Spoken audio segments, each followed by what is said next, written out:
숫자와 숫자의 싸움 중에서 가장 불꽃 튀는 것 중 하나는 기업 인수 합병이 아닐까 싶습니다. 최근 두산 밥캣 그리고 두산 로보틱스 인수 합병의 복잡한 소식이 전해졌는데요.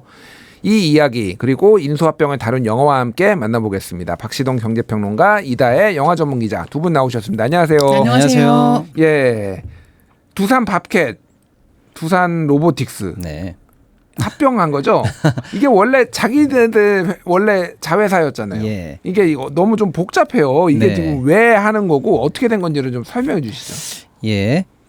간만에 저희가 이제 개별 기업 소식을 전해 드려야 되겠는데 예. 상징하는 바가 아주 큰 부분이 좀 담겨 이게 있습니다. 그러니까 개별 기업의 얘기를 우리가 전하는데도 이유가 있잖아요. 그렇죠. 그러니까 그것까지 같이 한번 예. 얘기 들어보죠. 일단은 이제 제일 위에 이제 주 두산이 이제 최상의 이제 지주회사 개념으로 있고요. 예. 그 밑에 두산 에너빌리티라는 자회사가 있고 그 자회사 밑에 두산 밥캣이라는 회사가 일단 있습니다. 예. 삼중 구조죠, 일단은요. 근데 이 두산 밥캣은 두산 내에서 현찰을 가장 많이 벌어다주는 알터란 같은 회사입니다. 예. 1년에 한 9조에서 10조 정도 매출이 있고 영업이익도 1조 이상 나는 큰 튼실한 회사인데 공교롭게 주가는 3만 원대 라고 보시면 되겠어요. 예.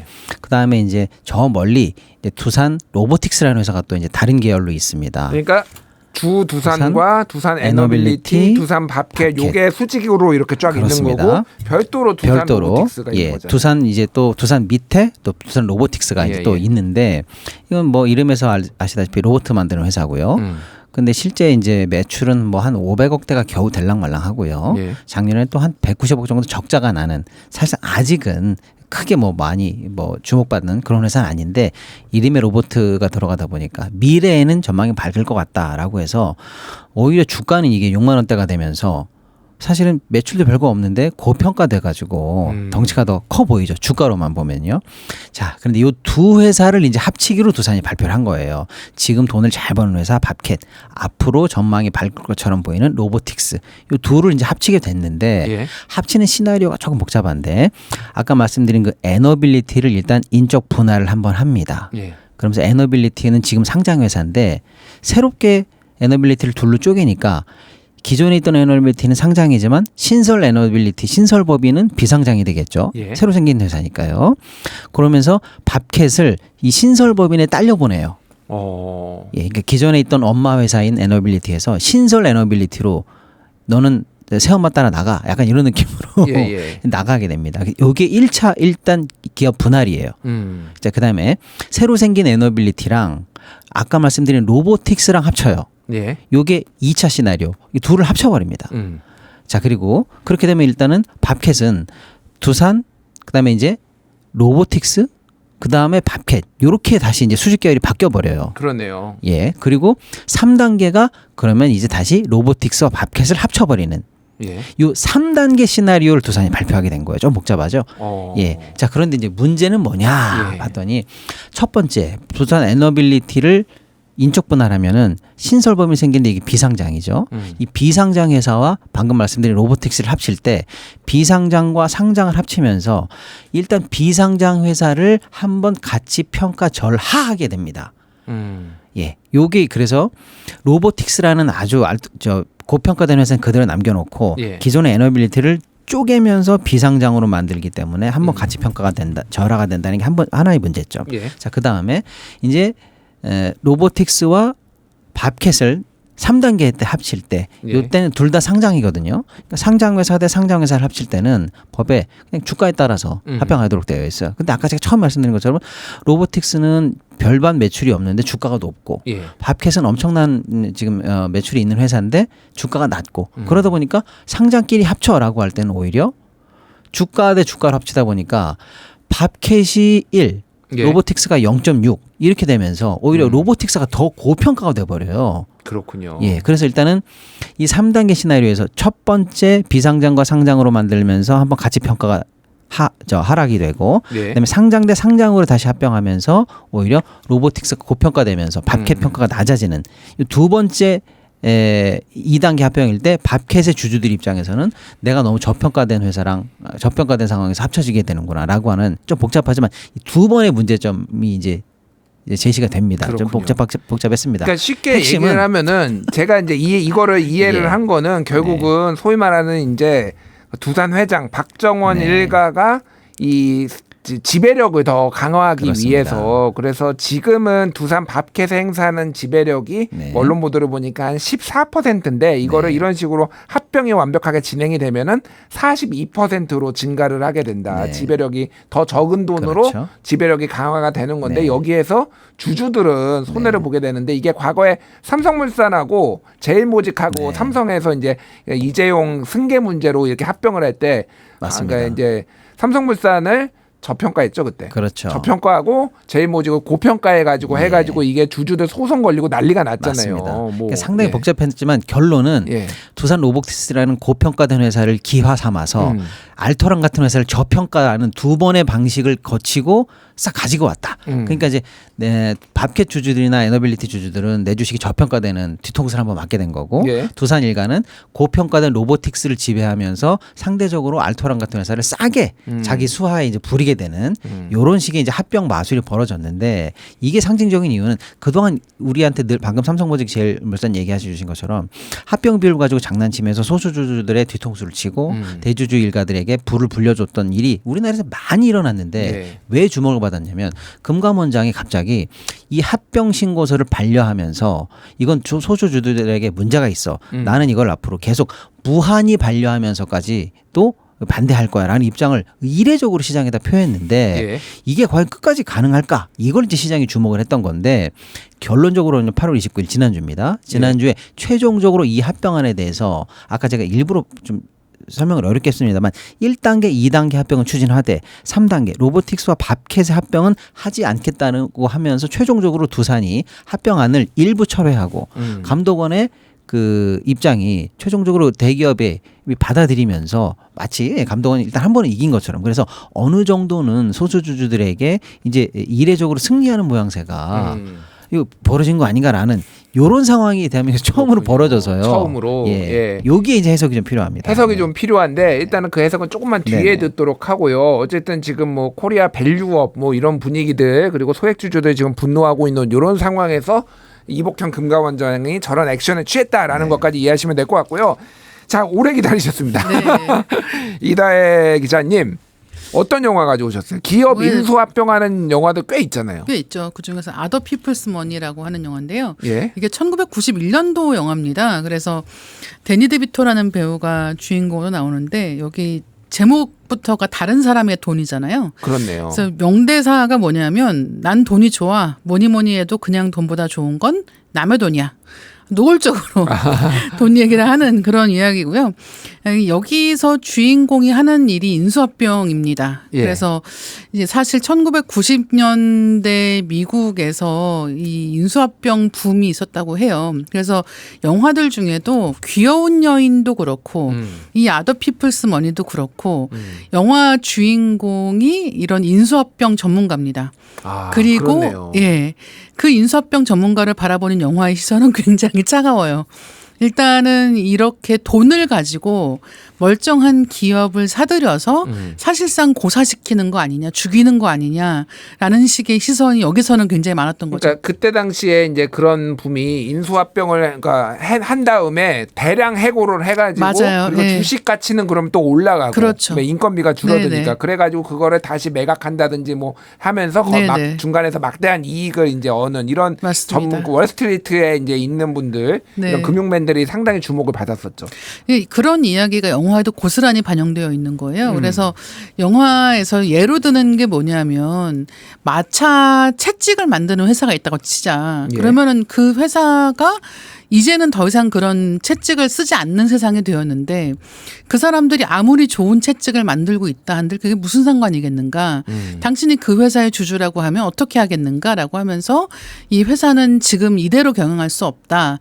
인수합병을 통해서 이 사업이 되지 않는 부분은 팔거나 없애야 한다라고 주장을 하는 거죠. 예. 그래서 내가 기업을 죽이는 게 아니라 이 기업은 이미 죽은 상태로 있었다라는 식의 이야기를 하는 거예요. 그러니까 마차는 어차피 지금 이제 운영이 안 그렇죠. 되니까 네네. 죽여야 된다. 뭐 네네. 그런 거네요, 논리가. 예, 그런 식의 이야기를 하고 있고 이 영화에서는 사실 지금 말씀해 주신 거랑은 약간 사례가 다르기는 하지만 이 영화 속에서 이 90년대의 적대적 인수합병이라고 하는 단어가 본격적으로 언론에 막 등장하기 시작하던 시기에는 어떻게 보면은 이 하나의 기업이 살아나고 죽는다라고 하는 거는 하나의 공동체의 문제이기도 하잖아요. 예. 특히나 제조사의 경우에는 그 공장이 있는 지역의 문제이기도 하기 때문에 이렇게 많은 사람들의 생계가 왔다 갔다 하는 일인데 이것을 이제 소규모의 주주들의 이익만을 위해서 어떻게 보면 팔고 산다는 것이 말이 되는가라는 식의 문제 제기가 많던 시절의 영화라고 보시면 되겠습니다. 그렇군요. 데니 데비토 같은 경우에는 예전에 이제 배트맨에 팀 버튼의 배트맨에서 네, 펭귄맨으로 맞습니다. 나왔던 예, 약간 맞아요. 목 짧은 네, 맞아요.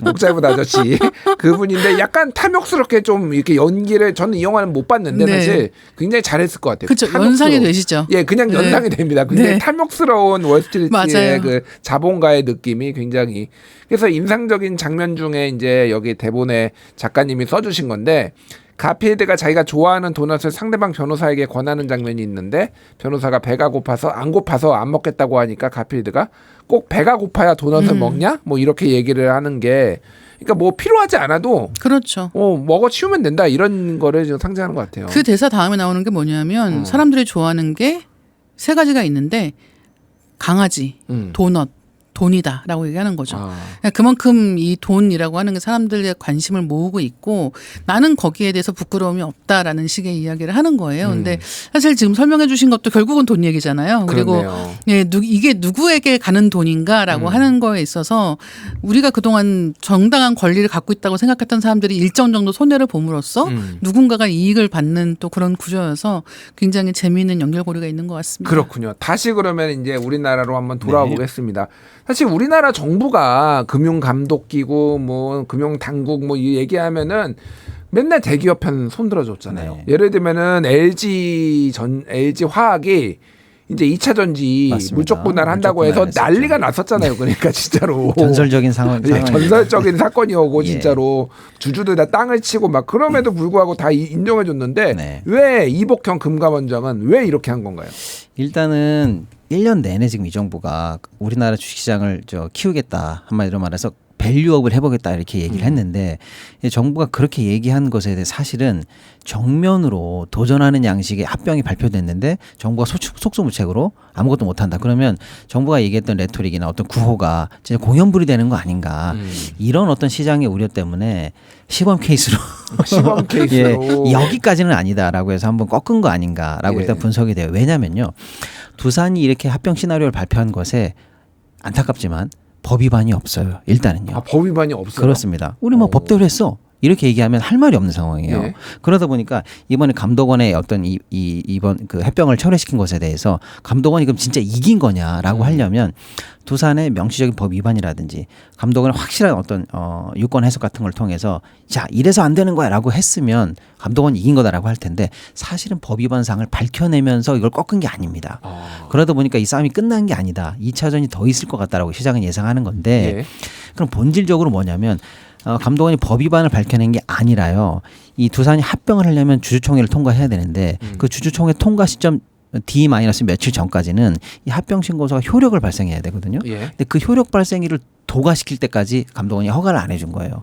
그러니까 사실은 시간은 우리 편이라고 해서 어떤 무력으로 꺾은 거나 마찬가지거든요. 그렇군요. 그러니까 일단은 지금 감독원이 제재에 성공한 것처럼 보이지만 이제 그래서 일단 이번 합병은 2단계까지만 하는 걸로 해서 3단계는 철회가 되었습니다만은 그 방법을 금융감독원이 무한정 쓸 수는 그렇습니다. 없는 거잖아요. 결국에는 사실. 이렇게 해서 한번 꺾어놓고 나중에는 지금 나타났던 이 시사적인 가장 중요한 부분 합병에 있어서 공정 가치가 배제되고 대주주 마음대로 합병의 타이밍이나 방법이 정해지는 요것에 대해서 앞으로 제도적인 개혁까지 이루고 그에 따라서 앞으로 추후에도 여전히 증권신고서가 이제 반려될 수 있는 것. 요게 이제 앞으로 중요할 것 같아요. 예, 김준일의 뉴스공감 화요일의 공감 칼럼 오늘은 두산 밥캣 합병과 관련해서 금감원과 이제 두산 측의 어떤 신경전 이 그리고 왜 이제 정부는 바켓과 두산 로보틱스였나요? 이 두 기업의 합병을 승인하지 않았나? 여기에 둘러싼 코리아 밸류업에 관한 이슈들 뭐 이런 것들 얘기를 해봤고요. 관련된 영화 얘기도 해봤습니다. 일단은 금감원 얘기부터 해볼게요. 네. 이복형 금감원장.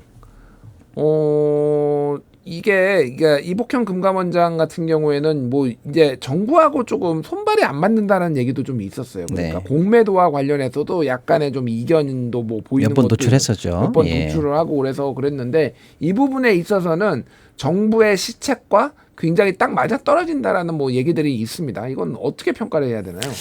그러니까 일단은 그 처음에 사실은 공매도 관련해서 감독원장이 어떤 얘기를 하자마자 대통령실에서 그건 개인 의견이야 이렇게 해서 몇 번 꺾으면서 그렇죠. 이복현 원장의 어떤 사견이 정부 정책과 약간 좀 정합하지 않는 거 아닌가 이런 얘기가 많이 나왔었거든요. 근데 이번에도 그런 우려가 좀 있었나 봐요. 그래서 있었어요. 처음에 감독원장이 두산의 이 합병 신고서를 반려하겠다라고 했을 때 일단 두산이 1차적으로 정정 신고를 다시 한번 냈습니다. 예. 그러고 나서 2차 반려가 한 번 더 있거든요. 그때 감독원장이 2차 반려를 하면서 본인의 얘기를 이제 강화하려고 이런 얘기를 합니다. 이제 앞으로 나는 정정 신고서 들어올 때마다 지금 한 번이 아니라 무한히 반려할 수 있어. 그리고 지금 내가 무한히 반려할 수 있다는 얘기는 내 개인 의견이 아니라 범정부적인 입장이고 여러 유관부서와 합의한 내용이라고 하면서 기존에 본인 얘기가 대통령실에서 많이 커트당했던 얘기를 의식한 듯 그래서 이번에는 그러지 않을 거야라고 하는 그런 얘기를 합니다. 그러고 나니까 두산 입장에서는 이번에는 좀 어쩔 수 없는 상황인가라고 해서 8월 29일이 마지막 효력 발생일 기일이었는데 그때까지 최종적으로 감독을 설득 못한 것 같아요. 그래서 자진 철회하는 방식으로 반려가 된 거거든요, 사실은요. 그래서 이번에는 그럼 정부의 의지가 제대로 실린 건가? 일단 그런 평가는 있습니다만 정부가 최근에 있었던 여러 가지 합병사안, 특히 이제 거의 동일한 날짜에 SK와 SK E&S 합병이 있었거든요. 예. 요거는 또 무사 통과가 됐어요. 물론 일부 소수주주 보호 이슈가 있기는 있었습니다만 그래서 결국에는 아까 다시 처음 얘기로 돌아가서 소수주주들을 명확히 배제하면서 밸류업에 찬물을 끼얹는 방식에 대해서는 정부가 일단은 그대로 넘어가지 않겠다라는 의견을 낸 것 같아요. 그래서 사실 이번 사태를 밸류업에 찬물을 끼얹는다라고 해서 거의 밸류 킬 사안이다. 뭐 이 정도까지 시장에서는 얘기가 됐었거든요. 그것까지는 받아들이기 어려웠다 이렇게 보이고요. 이 사안의 핵심은 우리가 제도적인 부분이 상당히 중요한데 제도적인 거. 그러니까 예. 제가 궁금한 게 방금 말씀하셨다시피 이거는 그냥 금감원이 예. 승인을 안 해줘가지고 하면은 정권 바뀌면은 그렇죠. 계속 그런 식으로 그 방법을 쓸 수는 없으니 정권 예. 바뀌면은 결국은 이거는 승인이 될 수밖에 없을 테고 네. 그거를 두산도 아니까 일단은 한 발 물러서 봤다가 좀 시장 상황 보자 이렇게 된 거죠. 정부 맞습니다. 상황 보자. 예. 근데 핵심은 우리 한국 사회의 한국 주식시장의 고질적인 문제가 이 합병에 있을 때 늘 합병 비율이 대주주에게 유리하고 소액주주들이나 뭐 아무튼 기존 주주들에게 불리한 방식으로 결정이 나왔거든요. 그럼 도대체 합병 비율은 왜 이러는 거야라고 할 때 이사회가 결정하나요? 예. 아니 근데 그게 합병 타이밍을 이사회가 결정하고요. 예. 합병 비율을 결정할 때는 비상장에 대해서는 디스카운트가 얼마든지 가능하게 해놨고 상장 기업끼리 합병할 때는 그냥 쉽게 말하면 주식대로 그냥 합병하도록 되어 있어요. 근데 그 아까 말씀드린 것처럼 로보틱스랑 밥캣도 덩치가 어마어마하게 차이가 나는데 한쪽 조그만 회사가 그저 주가가 높다는 이유로 더 고평가가 되도록 이렇게 되어 있거든요. 그럼 도대체 서구는 어떤가라고 했을 때 단순히 주가만 보지를 않아요. 미국 같은 경우에도 지금 이 회사 현금 잘 벌고 있는 거야? 라고 해서 예. 현금 흐름을 반영하도록 한 현금 흐름 할인법도 넣게 돼 있고요. 미래 가치를 다시 보정하는 방법을 쓰게 돼 있고요. 예. 심지어는 그 어떤 방법을 다 쓰더라도 마지막에 가서는 이게 공정해라는 공정 가치에 대한 확신이 없으면요. 바로 소송을 당하도록 되어 있어요. 근데 우리는 공정 가치 그런 거 모르겠고 타이밍 모르겠고 주가대로 합병하든지 비상장이면 디스카운트 하든지 예. 이거밖에 안 돼 있어요. 그러니까 이 유리한 칼을 놓고 대주주가 가장 그 회사한테 유리한 타이밍을 딱 기다렸다가 지금 내가 합병하고 싶은 피합병 회사보다 주가가 높아. 지금이야 이렇게 결정하면 그냥 무조건 합치게 되어 있어요. 그렇군요. 공정 가치에 대한 반영 이 툴이 없습니다. 이 부분이 개혁돼야 된다는 게 이번에 드러났고요.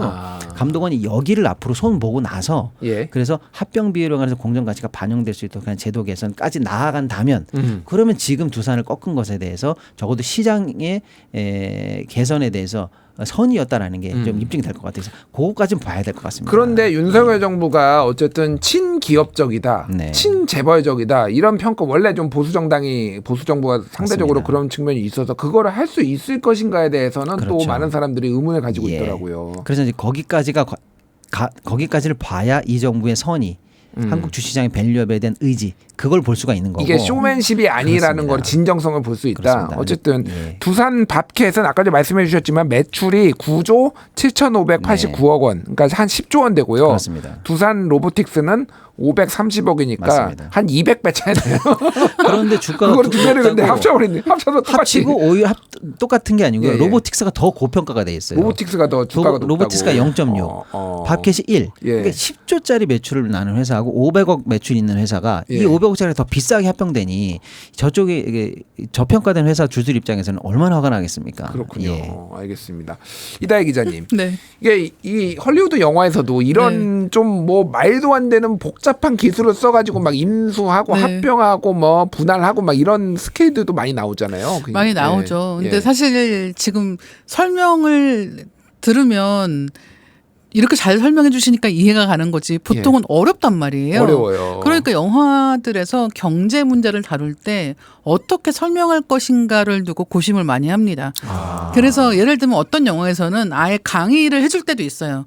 그냥 칠판 놓고서 설명을 그냥 해주는 거예요. 안 그러면은 도저히 이걸 이야기 속에 녹여낼 수가 없기 그러니까 때문에. 이게 중요한 내용이니까 야 잘 들어봐 하고 하면서 그렇죠, 사실상 관객들한테 얘기하는 예, 건데 예, 출연진 맞아요. 누구한테 야 이렇게 가는 강의를 거야 시키는 이렇게. 거죠. 네, 그렇게 할 때도 있고 예. 제가 느끼는 이런 경제를 다룬 영화들에서 되게 재밌는 부분은 뭐냐면 보통은 영화에서는 그러니까 실제 현상에서의 경제랑 다르게 영화에서는 보통은 돈을 많이 가진 쪽을 악한 쪽으로 그릴 때가 많습니다. 그렇죠. 네, 그래서 이 돈이 없는 사람들, 그러니까 주인공은 보통 이 돈이 없는 사람일 때가 많고 예. 그들이 어떻게 보면 다윗과 골리앗 같은 식으로 싸우는 그런 얘기가 되는 거예요. 그럴 때가 많은데 이런 영화들을 볼 때 약간 그 관객의 경향이 바뀌었다 같은 생각을 할 때가 있는데 뭐냐면 경향 어떤 게 바뀌었나요? 저는 사실 빅쇼트 같은 영화들을 볼 때 그 어떻게 보면 경제 위기를 통해서 어떤 사람들은 돈을 벌고 하지만 훨씬 더 많은 사람들이 돈을 잃었잖아요. 그렇죠. 이제 그런 상황에 대해서 약간은 고발적이고 비관적인 방식의 영화들을 만든단 말이에요. 할리우드는. 그럼 이제 예전에는 이걸 보고 아 저렇게 눈먼 탐욕을 가진 사람들 때문에 선량한 사람들이 돈을 잃었어. 같은 식의 결론을 이끌어내는 경우가 많았는데 요즘에는 아 그러니까 돈을 제대로 된 데 걸어야 돼. 그러니까 돈을 버는 쪽에 걸어야 해. 돈을 벌려면 저렇게 해야 돼. 네. 뭐 이런 거군요. 나만 아니면 돼라고 그 이야기를 해석하는 사람들이 굉장히 많아진 거예요. 그래서 저는 그런 것도 어떻게 보면 이 세계의 변화에 따라서 사람들이 돈에 대해서 취하는 태도도 예전에는 돈 얘기 잘 안 했잖아요. 근데 점점 더 돈에 대한 이야기가 적극적이 되는 것과 마찬가지로 이런 이야기를 영화로 소비할 때에도 예전에는 아 저건 옳지 않아라는 시선이 더 지배적이었다고 한다면 요즘에는 그와 반대로 저렇게 돼야 돼. 다른 양심 같은 게 중요한 게 아니라 돈을 많이 버는 편에 걸어야 해라는 식으로 이야기를 받아들이는 사람들이 많아지고 있어가지고 좀 재밌는 것 같아요. 아주 재밌는 포인트를 작가님이 말씀해 주셨는데 네. 기자님 말씀해 주셨는데 우리도 한때는 이 시장 질서를 어떻게 하면 더 공정하게 만들까 요거에만 포커스를 맞춰서 방금 우리가 얘기 나눈 것처럼 그렇게 했었는데 여기도 아주 민감한 포인트가 하나 들어가는 게 뭐냐면 기업은 이렇게 얘기합니다. 우리 이렇게 탐욕스럽게 그래 합병 계획을 짰다. 마음에 안 드시면 반대하고 주식 매수 청구 행사하고 나가시세요. 그러니까 우리가 이 가격에 사줄 테니까 팔고 나가시던지 이게 끝이었어요. 그런데 이 합병안이 만약에 통과가 됐다고 치면은요. 예. 그러면 유리한 회사도 있죠. 주 두산이 유리해집니다. 두산 예. 요리해지네요. 그러니까 주 두산에 투자한 사람들은 이 합병안을 그럼 어떻게 볼 것인가? 이제 이런 문제가 생겨요. 그게 근데 하나의 주체에게 그런 양가 감정이 생기는 일이 벌어지는데 그게 누구냐? 그게 국민연금입니다. 국민연금은 밥캣도 지분을 들고 있는데 예. 이 합병의 이런 어떤 불공정 합병이 만약에 최종적으로 통과됐을 때 가장 유리하게 혜택을 볼 수 있는 주두산 있죠. 주두산도 국민연금이 갖고 있는 거예요. 그리고 시장이 물어본 겁니다. 국민연금 너는 여기서 반대할 거야? 아니면 최종적으로 이게 통과됐을 때 주두산도 유리해지니까 너 이거 찬성할 거야? 이렇게 물어봤어요 시장이. 아주 공교로운 선택을 국민연금이 할 뻔했습니다.